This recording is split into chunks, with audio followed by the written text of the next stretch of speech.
Welcome into a special edition of The Rundown, a bracket breakdown. You could call it a blitz even, a little mini edition. Brandon Ward, JT Scarpelli. We're breaking down the bracket for you here today. And for those that are wondering, we are going to have the regular slated episode later in the week. But it's the playoffs, just give you a little bonus along the way. Yeah, we had the selection show just yesterday. So we wanted to just Sunday. So we wanted to get our thoughts, our rapid reaction, if you will, to what came out. Some surprises, a lot of not that big of surprises, though. Absolutely, yeah. And I think we covered a lot of the models, and we'll talk about how similar a lot of those models were to the final product and what changed a little bit, some of those things we were looking out for, and why it changed some of the brackets. So we will go from top, basically, from Division 4. Obviously, we'll cover the Big Rapids Cardinals first. Then we'll go from D5 to D6, D7, D8. So even though we're not to your school yet, just be on the little look down. It's going to be happening, whether it's going to be a little bit later on or towards the end of the show. Just wait. Just be patient. We're going to get to your team. It'll be quick. Absolutely. So we'll start, obviously, with Big Rapids here. As you guys can see, Big Rapids, Ludington, 1-4. That was the matchup that we were looking for early on in this, really this whole mapatology process. It was at once 2 and a 3 matchup, but now, obviously, Big Rapids finishing on the right foot, taking the number 1 seed. First of all, hosting at Cardinal Stadium, about time. Really good work from Coach Seltzer's team. Whitehall and Forest Hills East are going to play each other on the other side. I mean, that's just going to be a really, really fun football game. And as we mentioned on last week's show, JT, 2 really good football teams that will play each other first and hopefully beat each other up quite a bit before they play Big Rapids. Potentially, as long as the Cardinals can get care of business, based on the models that we've seen, they're going to be favored in this one. Yeah, everything looks pretty good for them. Talking with a couple fans after the last game, they're just moonwalk of a win at Elma. It's obviously the favorable matchup. You want Whitehall, Camden Thompson, a multi-sport Division I athlete who has gone to quarterback for them. You want him to have to play a Forest Hills Eastern before he gets to Big Rapids. You just want those 2 teams to duke it out a little bit as best they can. And then when it comes to Big Rapids playing Ludington, there's quite a deep history between the 2 teams. They've played each other a lot. They played each other 46 times in history. Big Rapids is 25, 18, and 3 against them all time. Their last matchup, now they play each other in basketball a lot, but their last matchup period was in 2005. So I was in high school. That's when we had the WAC going, WWAC. Big Rapids lost 48-20 in their last matchup. Going back in history, too, that was when Big Rapids played in a conference with Ludington, Fremont, Spring Lake, Grant, Orchard View, and Fruitport. I always forget Grant was in that, too. But so pretty tough conference for them back then. But again, in 46 games, Big Rapids with a pretty solid winning record. But it's the first playoff matchup that they've ever had between the 2 schools. So that's kind of interesting. Ludington is a 50-50 pass rush team. Their entire offense revolves around their junior quarterback, Cameron Gunsel, the 6'2", 180-pound junior. He also plays basketball. But their offense has scored a lot of points. It's actually a record-setting year in points for the offense for Ludington. They've scored 395 points, but they have an opponent win percentage of only .432, so a softer schedule for them. They played Fremont, they played a down Oak Ridge, they lost to Whitehall, and then they played Tri-County amongst a couple others. They opened up against Alpena, a team that not only lost every game, they weren't even close. So a little bit of a softer schedule, but the thing that just jumped out at the page right away to me, the Orioles will give up points. Mm-hmm. And the way Big Rapids defense is playing right now, you don't want that, right? That makes it already a favorable matchup for the Cardinals. They're averaging on the year. They're averaging 27 points a game. They gave up 50 to Mason County Central, 47 to Whitehall, and then 31 even to Tri-County. Big Rapids beat Tri-County 48-12, right? But they gave up quite a few points to the Vikings as well. So you could say, hey, that's the last game of the year is out of hand. Maybe there's some garbage time. Blah blah blah blah blah. That can always happen. But 50 points is a lot of points to give up. The last time Big Rapids did that was maybe South Christian. I don't have it off the top of my head. Yeah. But South Christian, one of the most explosive offenses in the state, is when it even got close to 50 points, right? This defense is just, they're too locked down to allow something like that. So that in my opinion, is very favorable. Cardinals have gotten a lot of reps these last couple of weeks as well into their secondary.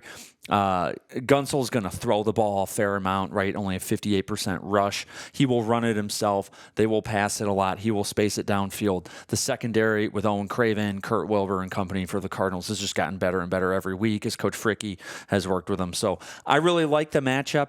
The last thing I'll say about the matchup, too, is you got to look at the head coach, right? Because ultimately football, a lot of the game of football comes down to coaching, right? So you have head coach Charlie Gunsel. Name sounds familiar, right? His kid is the quarterback.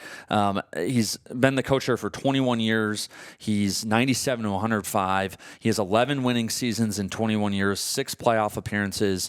It took him 8 seasons to reach the postseason after he took over, but he is 1-6 in the postseason. Wow. His only win was against Bay City John Glenn in 2020. Now, if everyone remembers that year, everyone got in the playoffs. The COVID year.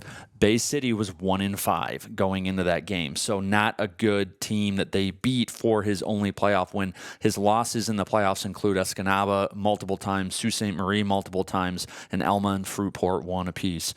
So right now, the GP, the Goose Poop model, gives Big Rapids an 83% chance to win this game. I would go along with it. I just think this matchup is so favorable for Big Rapids. And I haven't even mentioned the little footnote that you threw out there. It's the first playoff game in the history of Cardinal Stadium for the Cardinals there. So big stuff. You know Big Rapids is going to show up. Ludington travels well too, though. They will. So you know the Orioles are going to be there. It's going to be a battle of the birds. But, Big Rapids, it's going to be a lot of energy, a lot of excitement for the Cardinals with this first home playoff game at that stadium. So I think a lot goes in their favor. Absolutely. And we look at the rest of the bracket as well. Obviously, that team right there is going to be the one to watch. Hudsonville Unity Christian, 72 points on the year. Pretty impressive stuff. They're going to play against Hamilton. And Hamilton, they're going to need everything in the book to try to beat that football team. Going their way. And Unity Christian, too, is a team that we briefly talked about on the rundown previously because a couple of models had them in Big Rapids district, and we did not want that. Yes. They are good. And also, for context, they beat Pontiac Notre Dame. They did last week, and actually pretty handily Friday. Too. Yes, it was a great game for Unity Christian. So that is a powerhouse.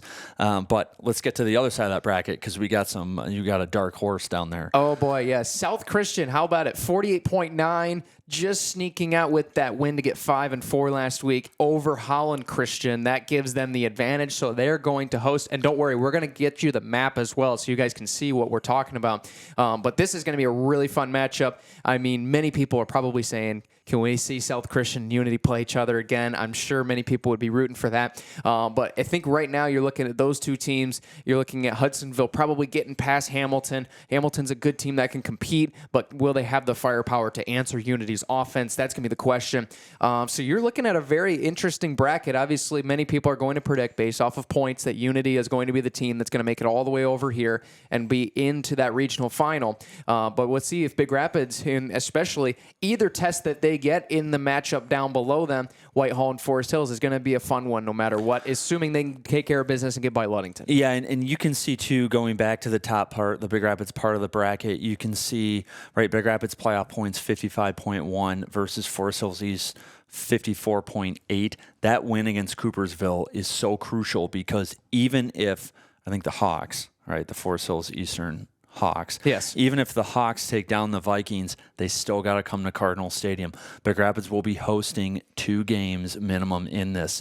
That is huge, right? We always have to, us little country folk always have to drive down to the big city, yes, sir, right, to play at their house. But this year, because of that Coopersville win, man, we could host 2 playoff games. That's so exciting. Absolutely. And we'll take a look here at the map so you guys can see what we're talking about. So this is the alignment that the Big Rapids Cardinals are in here in the red. Here's little Big Rapids where we're actually right now.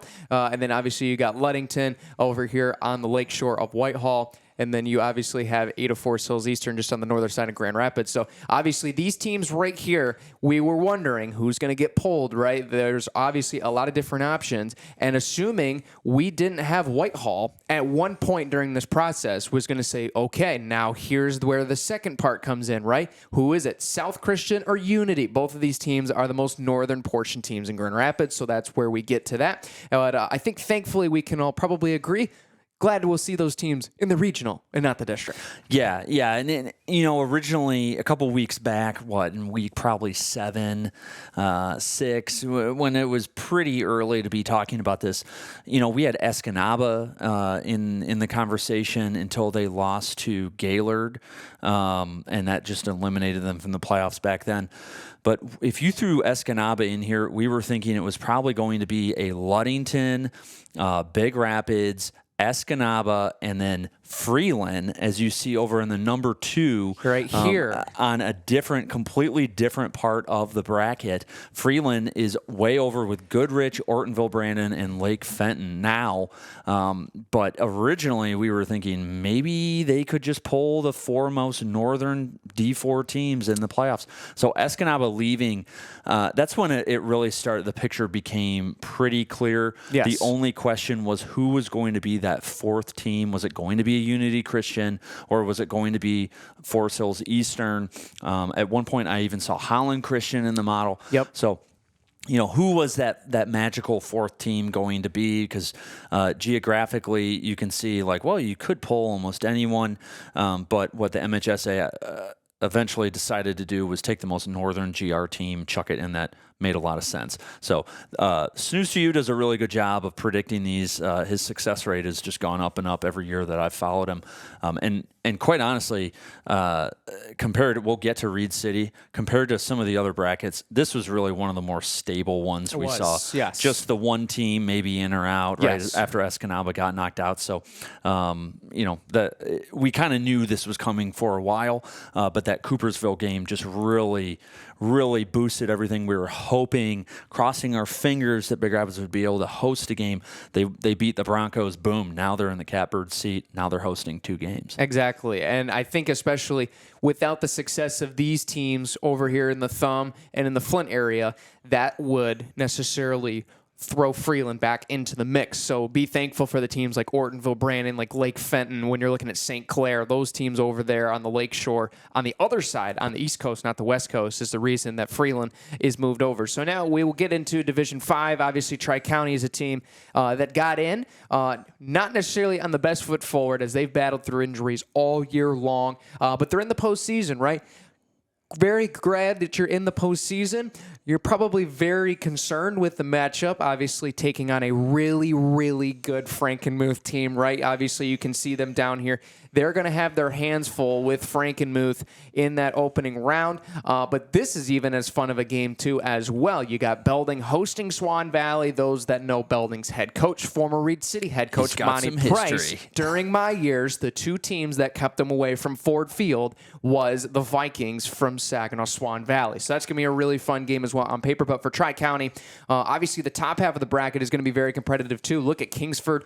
Gladwin, obviously, the toughest thing for Gladwin, it's just going to have to be making that trip to Kingsford to play them up there. But Clare and Ogama, that was a heck of a matchup. It was a 9-10 game of the week, and it certainly showed it was within 1 score, and it was a dramatic finish. And so it's obviously unfortunate that these 2 teams have to play right away, but what a heck of an opening game that's going to be for those 2 teams. But Tri-County especially against Frankenmuth, that's a really tough draw. They're going to have an uphill battle, and especially not having momentum. That is something they've struggled with over the last couple of years. They're 3-9 over their last 3 years in weeks 6, 7, 8, and 9. Finishing the season not on your best foot forward, and that's just going to make it a lot harder when you face a juggernaut like Frankenmuth. Yeah, I feel bad for Coach Butler because it just seems like they get hit with that injury bug quite a bit.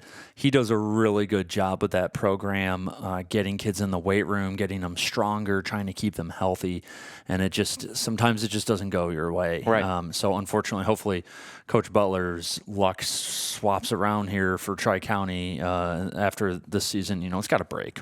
at some point. It's got to go the other way. Absolutely. But yeah, you got to feel a little bad for Coach Butler, the amount of work him and those kids put in. But then to finish on a down year, finish with injuries, stuff like that, it just seems like it keeps happening. Yeah, absolutely. We'll be rooting for him, but it's gonna be a pretty big ask and a pretty big miracle if they can pull it off. But this is what the map looks like, just for those curious. Obviously, there was a couple discrepancies, you can say. Obviously, Kingsford was the only one that was not a discrepancy because of just being in the UP by themselves. They got to be Region 1, District 1. That's not a Saturday game either. And apparently it is not a Saturday game. It is registered online as November 1st. We'll see if that changes because teams, I believe, have until Tuesday at noon, or maybe it's Monday at noon. It's either one of the two to make that decision for those teams having to move north, especially for Gladwin, who's going to have to go this whole distance all the way up over the bridge and all the way over to take on the Flivers there in that opening matchup. What a mascot that is. But as you can see, it's very well as far as grouped together. I think the biggest discrepancy that we saw on the models was how was this, because we had a potential line right here where you'd have teams over here like Williamston and Pontiac Notre Dame. Would they go over with teams like Armada and Richmond? I mean, Armada and Notre Dame, that would be a heck of a district, but they obviously kept them a little bit closer together, and then they obviously send teams like Tri-County as well as Belding over to play Swan Valley and Frankenmuth, not necessarily in hosting duties, but obviously you can see now that is kind of where the discrepancy was. Will these teams go down or will these teams go over? And obviously they're going to connect them together. Everything else pretty much as projected as we saw over the last couple of weeks. Yeah, you always get the one district, the one region more like that that kind of gets the weird draw, right? Because you just can't. The puzzle doesn't always fit together perfectly, so you always get that one. So yeah, Tri-County falls into that. Being in more of a rural area like we are, Big Rapids, teams around Big Rapids usually fall into something like that. At least whenever you're in divisions 4 and 5, as you get to lower divisions, you have more northern teams, so it makes a little bit more sense. But yeah, I mean, I'm looking forward to that Belding Swan Valley game will be interesting, and as you mentioned, the Clare Ogama Heights game also really interesting. I would expect West Catholic to be able to get through their district. And then, I don't even know on that bottom one. I got to be honest. The points say Kalamazoo Hackett. Yeah. But I don't even know. We'll see. At the end of the day, it looks like, Frankenmuth's an unstoppable force. Pontiac Notre Dame, you saw them. You saw them play. They're right? good. They're very good. But Frankenmuth is just, a heavyweight champion in that division. So it's going to be really hard for the Vikings. Hopefully they can make it a game, Yeah, I think the number one thing people are watching, this team potentially lining up against that team in a district final game. Boy, what a showdown that would be. Talk about teams that know how to win football games. Corunna is certainly one, and Notre Dame is one of the hottest teams in all of Michigan, let alone in Division 5. So that'll be fun to watch over there on that side. Now, without wasting any time, let's go over into the good stuff of Division 6. Here's Reed City hosting at home against Manistee, and here was the wild card. We weren't sure. Would it be Kingsley? Would it be Newaygo? Would it be Sterling? It turns out it's the Panthers. So they are going to be playing over at Mason County Central. That's going to be a fun football game. And then the up north teams will all have a kumbaya in the district rounds. Kingsley and Calumet.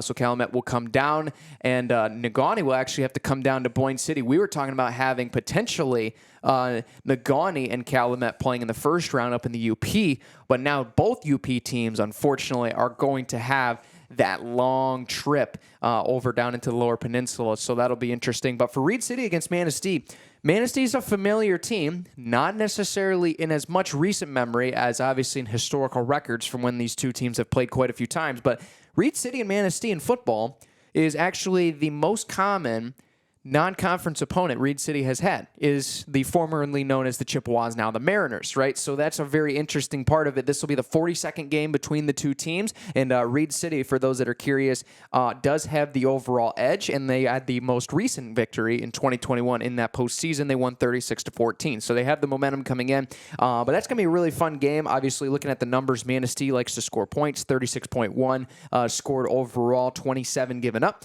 very similar to Reed City's 36.7 scored, 24 given up. It was at 1 point higher, but they've played really well the last 3 games against Grant, Tri-County, and obviously Beal City was a slugfest defensively. So that's going to be a really fun football game. We talked to Landon Jackson in previous episodes. He said that matchup will be interesting based on how Manistee is going to attack their cornerbacks. So maybe you expect a little bit, maybe not as much of an air raid, but you're going to see probably a 50-50 attack, not necessarily like some of the teams they've played over the last couple of games, like Tri-County, for example. Beal City ran it a little bit more than pass, but they kind of showed those flares. Nothing like Notre Dame, nothing like necessarily that you would see from Big Rapids at the top strength of an air raid. So we'll see. We'll see how those defenses will play against each other. Reed City is very improved and have the momentum going in this week. So Manistee's going to have to make the drive, and they're going to have to create the momentum themselves. Well, and something to always keep in mind, it is really hard to beat Scott Schenkel in Reed City. Last 2 years, 6-0. Yeah, it's 6-0 at really, home. really hard. And he's had a fair amount of home playoff games under his belt in the short time that he's been the head coach there. So good luck to the Mariners. But yes, Reed City, tough to beat him at home. We talked about it, for the Big Rapids Reed City matchup. That's what made that game, the result of that game, so much more spectacular on the Big Rapids side, because it is really hard to win at that field. Yes, it is. Good luck to Manistee. They call it the House of Pain for a reason. 6-0 in the last 2 years there at that field. We'll look at the other side too, and then we'll compare it all in one. Newaygo against Montague in round 1. As we mentioned last week, if Montague won, they would be in the postseason and would pull Newaygo down. That was a prediction, and it was right on the money. So Montague will go to Newaygo.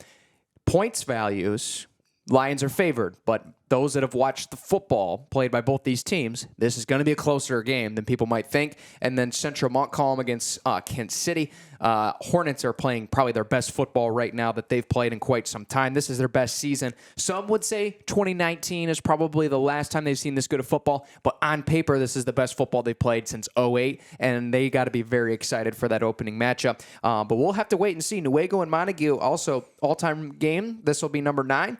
5-3 in favor of Newaygo. So this is pretty much a toss-up of a 1-4 game, as you'll probably see. And then you got the other side of that bracket. Oh my goodness, is it loaded more than ever? Not only do you have the state state final runner-up last year in Almont, the top-ranked team in playoff points, I believe, this year. Now you got to play Ovid. That was a team, I believe, that went to either the regional final or the semis last year. And then you have Cath and Chesaning going to put up points on points on points on points on points in that football game. So that's a really, really loaded draw when we get over into this area for the regional final for any of these teams. But it's going to be a really fun battle. These are really good games, and I would expect that you're going to see Central Montcalm probably in that district final if the regular season result holds itself for the second time. But that Newaygo-Montague game, it's a really toss-up. Newaygo hasn't played their best football. Montague has played their best football just to be able to play this week. Yeah, and Montague plays a loaded schedule. Newaygo, nothing against Newaygo. Their schedule was kind of assembled for a playoff run, right? They played some weaker schools that would get them playoff points and stuff like that. But as far as being battle tested, I mean, Montague always has a pretty tough schedule. Yes. So, and if they're catching fire at the right time, don't let those playoff points deceive you. I agree. Or the seeding because of the playoff points. It's going to be tough. It's going to be tough. But Newaygo does have that video board. They do have the video board. They have a beautiful and video board. They do have home field, right? And getting those playoff points gets you home field. They have played better at home this year, so that is a big benefit for Coach Munger. Now we have a time to look here at the map, and this is obviously the one part that we weren't sure what would happen over here, right? Standish, Sterling, if they get pulled down, obviously that would mean another one of these teams would go up, right? The most northern one is Newaygo, and that's the reason why we had Newaygo right here moving up with these other teams. And then you even had Kingsley coming down if Montague were to lose, because then one team would have to get pulled over, and they wouldn't pull over Standish. They would probably pull down another team over here. And at one point, if Calumet would have lost in that either week 8 or week 9, they would not be here because of obviously they were very on the edge. I believe they were only 1, 2, or 3 points away, or not, I shouldn't say points, places away, right? They were the number 30 or 29 team, so they barely got in. And so that obviously really could have shaken things up. If they were to have lost another game, they would be out. So then now we have a conversation of, are they going to pull Boyne City down? Are they going to pull Kingsley down? Obviously, Kingsley would be first, and that's why we saw those teams potentially line up in a district. But this is going to be a really fun matchup, bringing Standish over. I mean, you can see it just in points by itself. It's a really stacked district. Maybe not necessarily as District 2, Region 2. Obviously, both District 2s are extremely loaded, but still, those are going to be that's going to be a really fun district to watch. But even though it's really close, Reed City is at home, and they are the team to beat for how they've played this year with that tough schedule. Yeah, they are. They have, I mean, you looked it up, right? In D6, Reed City had the toughest schedule. Yes, most bonus points available and secured. Yeah. And I would even argue you could probably go up a division for that, and the majority of the teams in the next division up. Reed City had a tougher schedule. But Standish, the reason why you've been talking about Standish for the entire season going into the postseason is because, like, the first 5 weeks or so, they look like they might finish to be 4-5 or 5-4 team, somewhere around there, because they just had a grinder of an opening schedule. Yes. Then things kind of eased up for them as it went on. They won a couple big games and finished 6-3, but that's why their bonus points or their playoff points are up there too, because those bonus points from the tough schedule. Mason County Central, not so much. They had a couple big wins, including against Ludington. Right. That was a huge win. But I kind of put Standish in the same boat with, say, a Whitehall. Right. Whitehall looked the same way at the beginning. The first half of the year, it looked like, I don't know if this team's going to make it. Oh, man. boy. And then they turned it on in the end enough to get into the playoffs. And that's all you got to do. You get a guy like Camden Thompson in the playoffs, he's going to be dangerous, right? So you get Standish Sterling in the playoffs.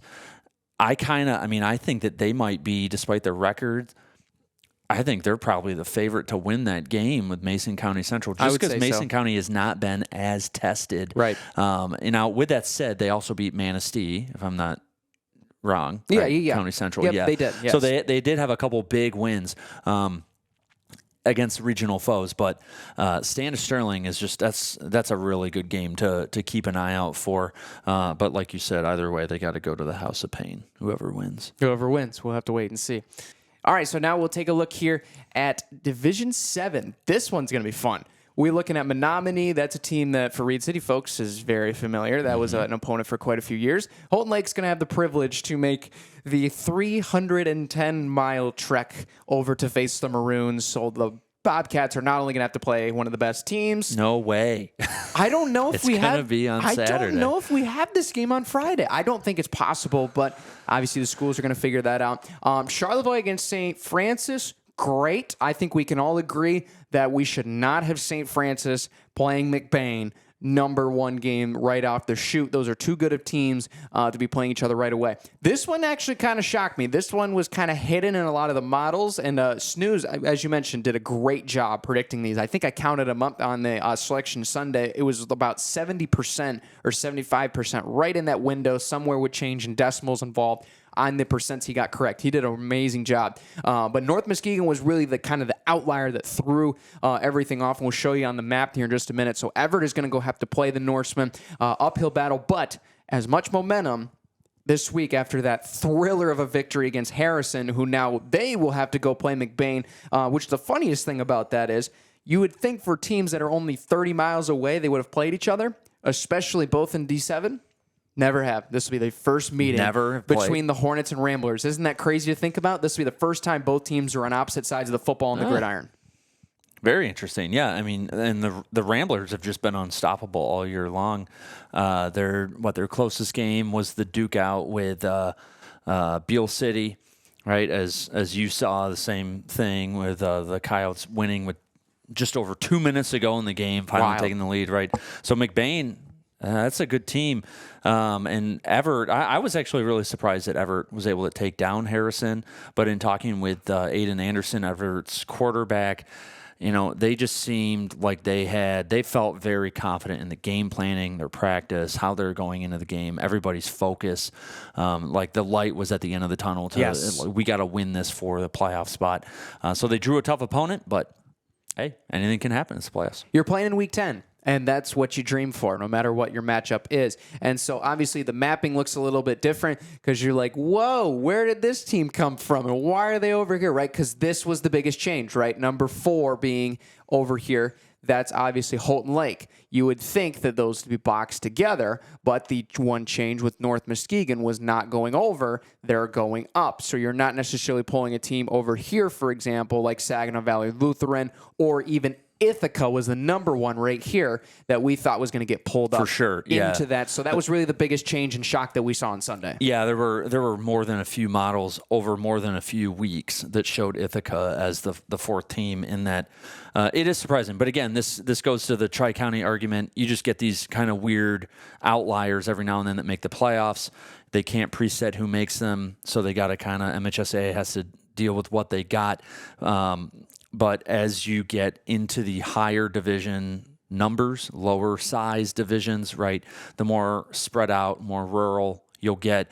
Really the notable exception in Region 1 to that will be St. Francis, which is in a pretty big town, Traverse City, but it's a private school. So it's no surprise that you get some of these outliers. And really, I mean, we kind of gloss over it because we live in Michigan and we're used to LP and UP, right? But anytime a UP team is in, it just blows up the region, the district, right? So, I mean, having Menominee and poor Houghton these Lake, guys go, that's a long drive. Trust me, we've done it before. Coyote fans have done it before. It's not a fun drive, but you still have a chance playing Week 10, so anything can happen. That's right. That's going to be fun. Final, last but not least, our good old Beal City Aggies. Boy, what a good football team that is. Reed City fans found that out last week. A very good football team.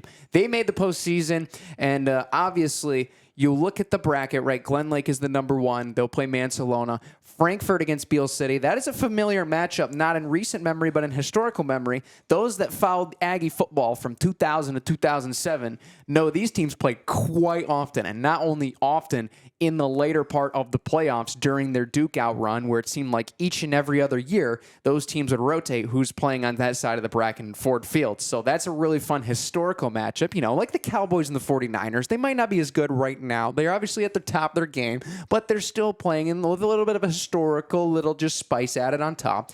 And so number one, having watched both of these teams, we see them and them play each other. That is going to be a fun football game. The Battle of Beal City and Glen Lake, that would be textbook, storybook. Would love to see it. I'll sit down and watch the whole game. It'll be incredible. And if you just look on Reed City's schedule, right, you wouldn't think that, you wouldn't think that Glen Lake would be the one seed. Right. If you looked on Reed City's schedule and you based these matchups off of the Coyotes, right? Beal, for sure.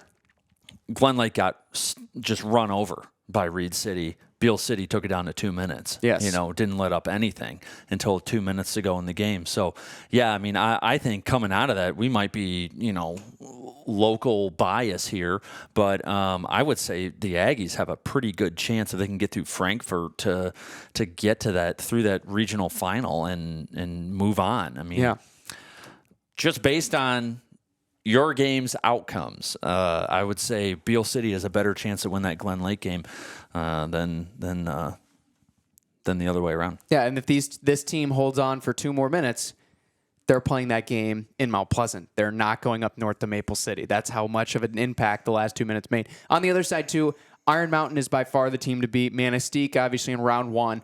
And then you have Bark River Harris and East Jordan here down on the bottom side. East Jordan's a very good football team. You're not going to overlook them. They haven't been as good this year, but they're a team very similar to like Montague, very similar to some of these other teams. Even kind of like Frankfurt, they might not have the record and the resume, but they will show up on game day, kind of like Ovid Elsie did last year in D6. So you're not going to overlook them, but Iron Mountain is going to be the team to beat. They just beat Negaunee in Week 9.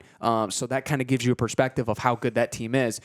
So one of those teams, obviously, will probably be the favorites to go over here, and will await probably what we expect to be the winner of the Aggies as well as the Lakers. But local bias aside, they might see models that are going to tip this towards Beal City's way, and that might just be because of the way that they've played over the last couple of games as well. So we'll have to wait and see. And also, Beal City-Frankfurt all-time matchup. This is number 20, 10-9 in favor of Beal City. So as toss-up as it gets, make it even more 50-50 by adding that element in there.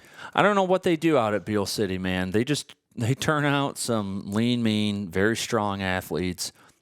Again, I say it every time, like last week on the rundown, right? You can't talk about Beal City without talking about the National American Legion Player of the Year, current CMU Chippewa, Caden Smith. I mean, they turn out guys like that all the time. All the time. You know, I mean, you also from that team, you have Lane Gross, who's pitching in college now, too.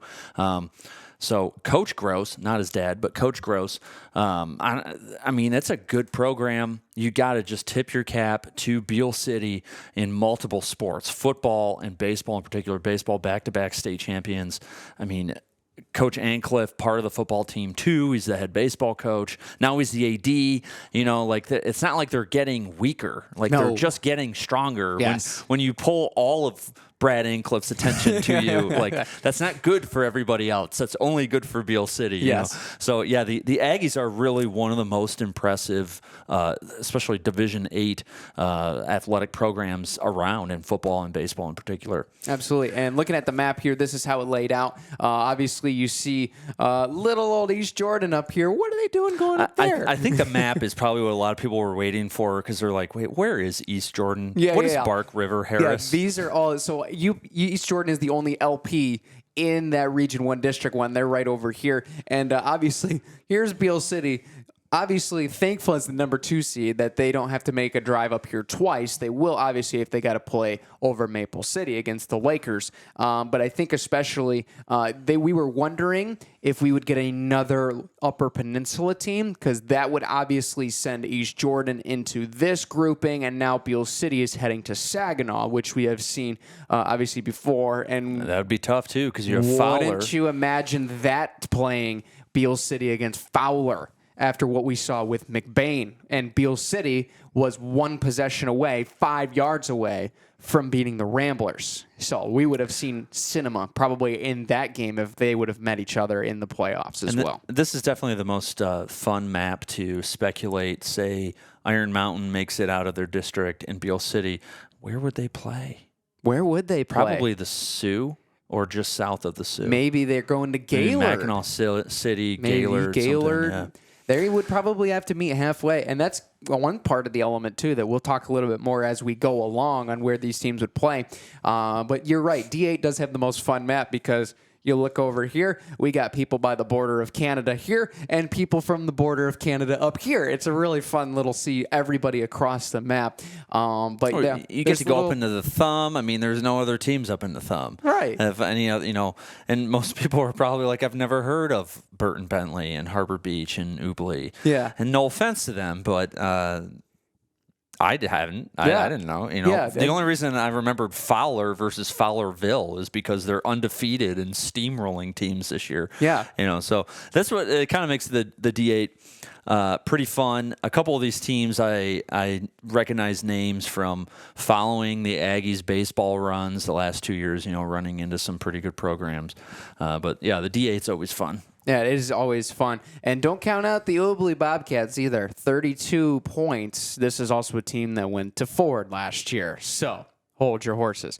But that's going to do it here for us. That's the bracket breakdown. So hopefully you guys enjoyed that a little longer than we expected to go through this. That quick, but it's just too interesting. For the people that love the nerdy stuff, and we promised last week we were going to give the nerdy stuff. So we did. So you're welcome. But if you want the simple stuff, we'll get to that later on this week. Location TBD, but some are saying it's only appropriate we go to Cardinal Stadium for the first opening playoff game. And since he's the boss and signs my checks, we will probably be going to Cardinal Stadium here for the rundown. It just makes sense. Like we were saying, Coach Schenkel has had 1,000 home playoff games. So as much as I like to go to that, it's a nice stadium. I got no problem with that stadium. It's the first ever at Cardinal Stadium. Fine. Well, if we win next week... Yeah, we'll play rock, paper, scissors. Maybe we'll go to Reed City next week. Maybe we'll let the people vote. Yeah. Maybe we'll let the people vote. We'll find out. Thanks for watching. Be sure to subscribe to Big Rapids Daily News. We'll have the rundown for you, all the playoffs, no matter how far our local teams go. And it's going to be really fun to be able to track them along the way. So be staying tuned for another episode going to drop later this week, as well as this one. You guys get a BOGO, a 2-for-1 this week. So really cool stuff. So I guess we'll adjourn for a couple days, and we might have a guest with us here later on in the week as well. Yeah, a surprise guest. Never seen him since week 1. Never seen it. Oh, since week 1. There you go. Now you guys can speculate. We'll see you later, everybody.